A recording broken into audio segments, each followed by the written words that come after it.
At our first Homeland Security Full Committee hearing a couple of weeks ago, I brought this graphic with me. And as you read here, Elon Musk. That is what I believe to my core is the biggest threat to our national security. This is the Committee on Homeland.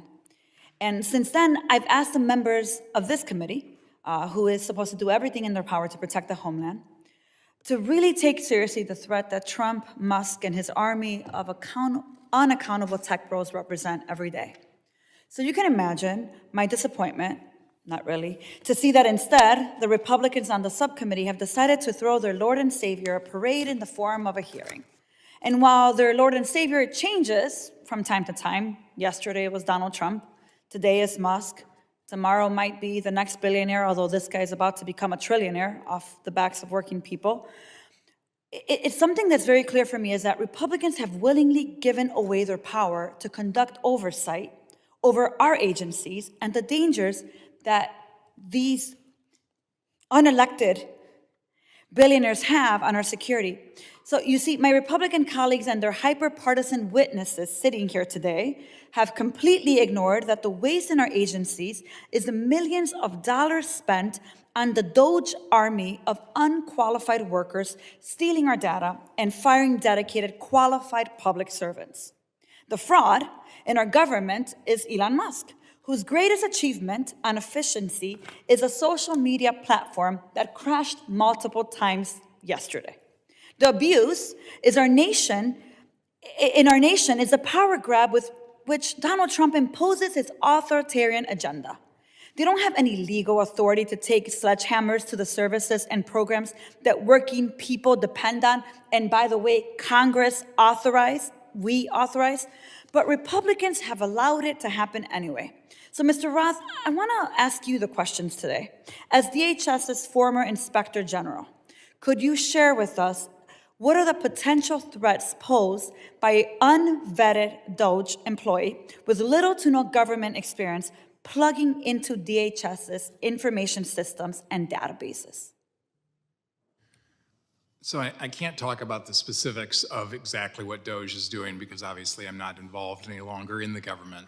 But I will tell you that the IT systems within DHS and really across the government, according to the DHS's reviews of those, are extraordinarily sensitive, are being targeted by foreign adversaries in a way that is not represented in private networks, for example.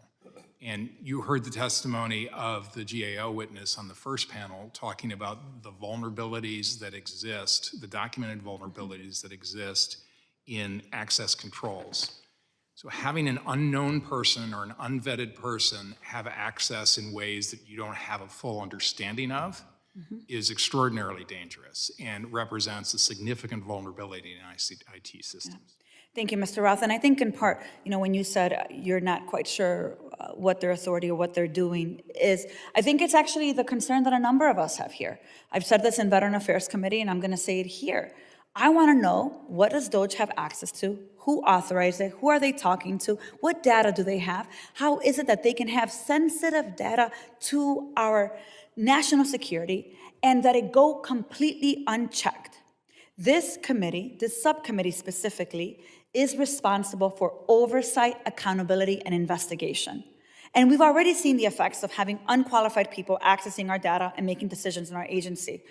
Because look, the day after the DOGE's website was launched, it suffered a security breach, putting our sensitive data in the hands of anyone with a computer and access to the internet.